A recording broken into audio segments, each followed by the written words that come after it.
Now, why do we need so many cells? Why do we need a destroyer? We discussed about that its role is mainly to remove bad bone. Anything else?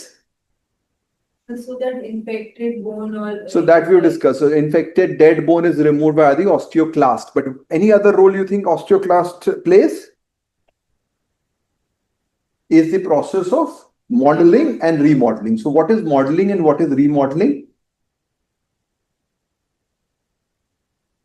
Alapan? So, part of the bone turnover actually.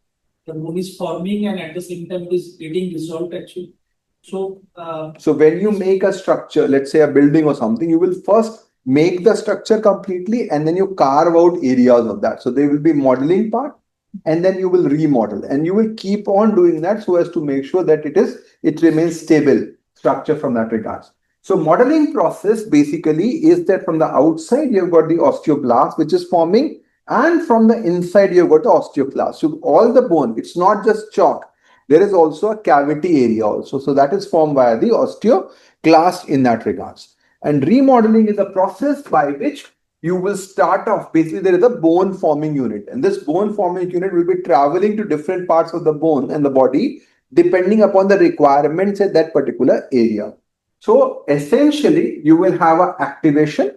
First of all, in that area, you have resorption of the bone. So there will be signal that this is an area of the bone which is damaged. We want to repair this. So the bone forming unit will go and reach there. At that point of time, the osteoclast activity will start acting and it is going to cause bone resorption. As the bone resorption happens, we have discussed already that how the osteoclast will die, and the dying osteoclast will signal the osteoblast to come and start acting. Now, osteoblasts are now going to make a bone formation. So we have always discussed that formation is much more time taking than destruction. This is true for everything from that regards. So there is a discrepancy. Although simultaneously formation and resorption is happening, but if there is a dissociation between them, what is going to happen? So suppose you have an increased bone turnover. What is going to happen? You have got increased resorption and increased formation. But what will be the net immediate effect? The hypercalcemia. So essentially what's happening is that you have both resorption as well as formation. But getting out calcium is much easier. So you will have much more leaching of the bone causing hypercalcemia. So high turnover states will be characterized by hypercalcemia. Can you give an example of that? High turnover state? Pregnancy. Not really pregnancy. Pregnancy is more of a physiological way. Any pathological cause where the bone turnover increases? Hydroxyapatite is a classical example. OI also, there is a partial increased turnover, but the main problem in OI is not turnover. Main problem in OI is formation. You don't have a bone formation. What will happen if the overall activity is slow now? You don't have bone formation, you don't have bone resorption. What will happen then to the calcium and phosphorus? Calcium levels will be low on the low normal side and okay, Alapan. So decreased turnover, what will happen? so there will be So can you give example of decreased turnover?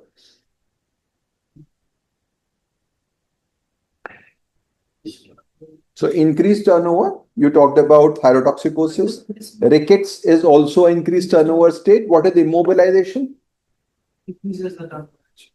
So immobilization, there is a dissociation between the formation and resorption. Decreased turnover, classically things are like malnutrition.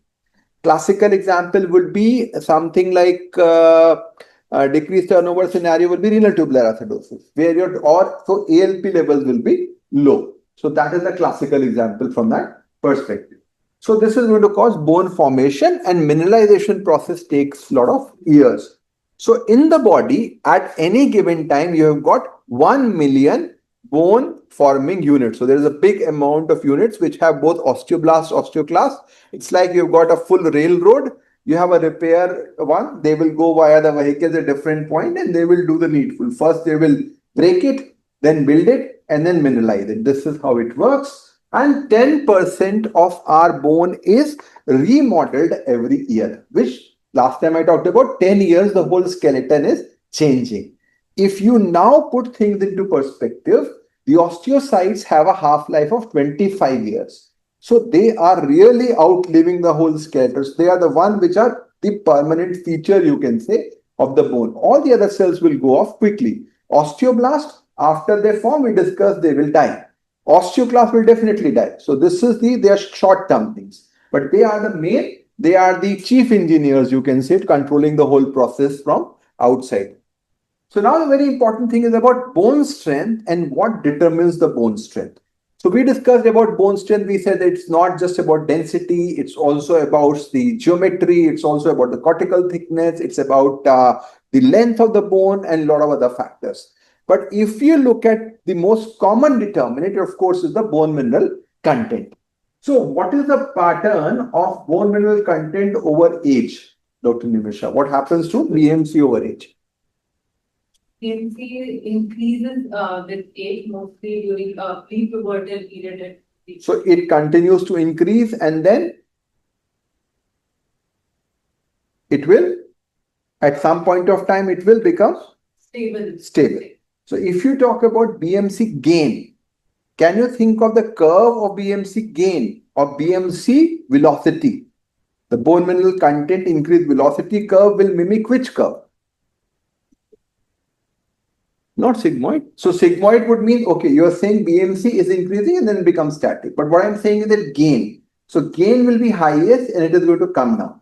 So can you think of any growth curve? You said IGF-1, anything more simple? No.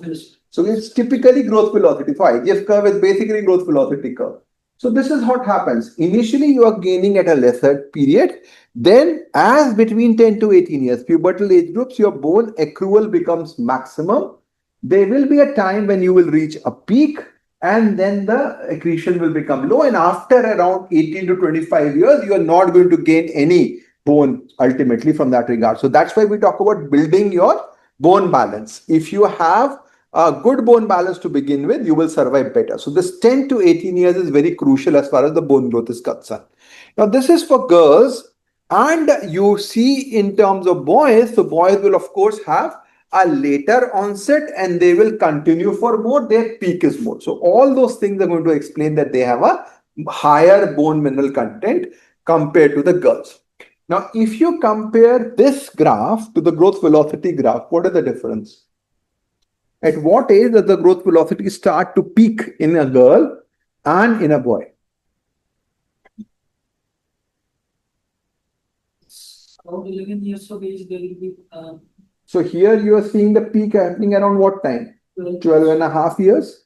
And boys, the peak is happening around 15 and a half years. Is it collaborating well with regards to your growth velocity peak, or there is a difference? There is a difference. It is a bit later. So it is lagging behind. So what does it mean? Means after the pubertal start, there will be.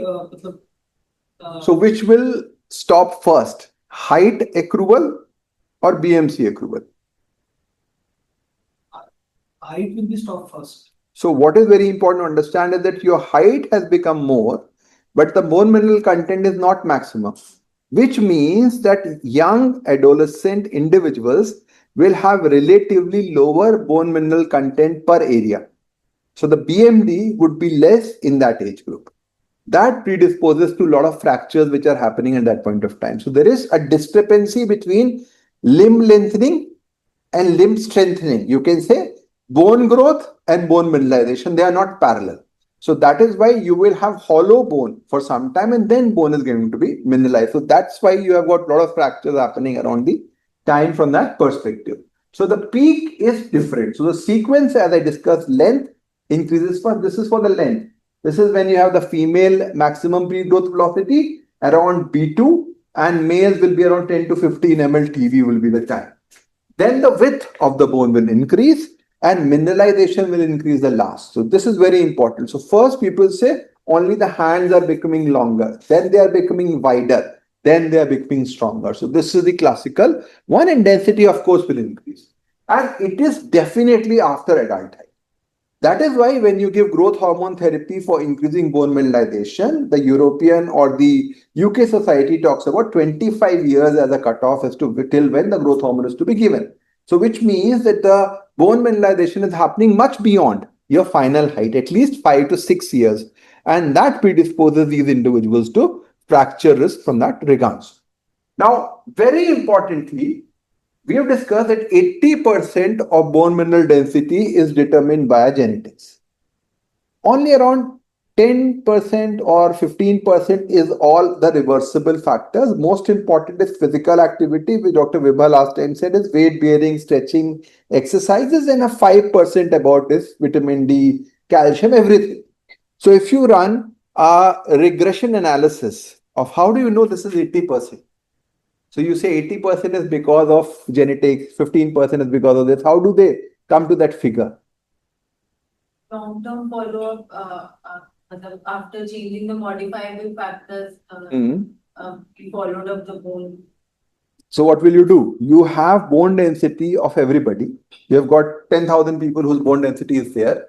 You look at everything and you have the density of their parents also. You know how much vitamin D they were taking, what was their calcium. So you put all those and you run a regression equation, a linear regression. And linear regression will tell you what is the adjusted R square. What does adjusted R square mean? Which is more determining the... No, what is it, that figure? It is like 0.8. What does it mean? Good point, more than 0.7 is a good return. So 0.8 would mean that 80% of variation in your bone mineral content is being explained via genetics.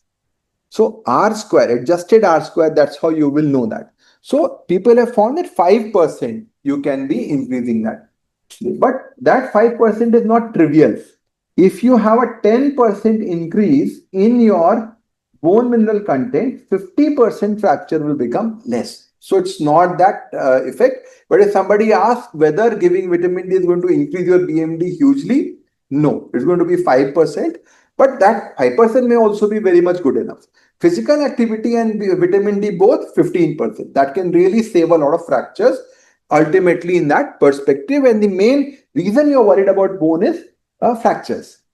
The other thing to remember here is that all your gain is happening here, and after that your bone balance is not increasing at all. So osteoporosis is basically a pediatric disease that is manifesting in adulthood. Coronary artery disease is also a pediatric disease which is manifesting in adulthood. So if you have to do any intervention to prevent osteoporosis, prevent CAD, you have to act at 10 to 18 years to prevent all that streaks to happen. How early do the atherosclerotic streaks appear by? What age? Around 5 years. Yes, so Bogalusa heart study showed that there were a lot of changes happening earlier. And carotid studies also show 10 to 18 years have already atherosclerosis happening. Same is with bone. So that's why these are the more crucial areas from that regards. So now as I discussed, 60 to 80% is because of genetics. Nutrition is not huge, but 5 to 10%. You can say it is modifiable. Mechanical is more important, 10 to 20%. And hormones also. And hormones, you need to know that nutrition is also going to control hormones. Mechanical is also going to control hormones. So all those factors are there. How does mechanical activity increase your bone mass?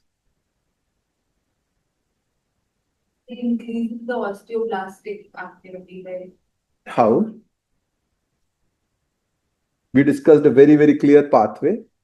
So if you have less muscle activity, the osteocyte produce what?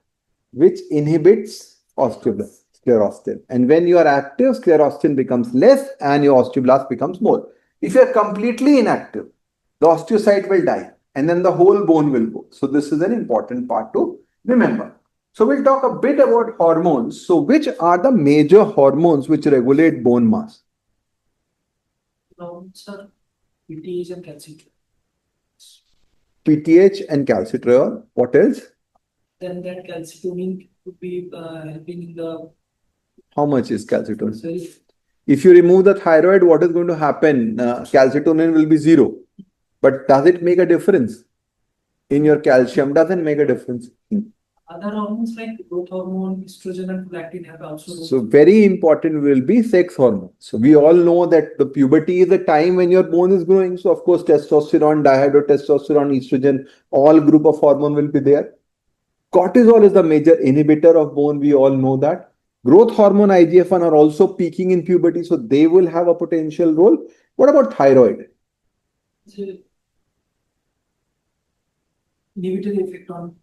So thyroid doesn't have a beneficial effect. If you have too much, you will have more problems. If you have too little, it's not going to make a huge difference. As we were discussing, you will have a low turnover, but it's not going to be that bad. Having too much thyroid is bad.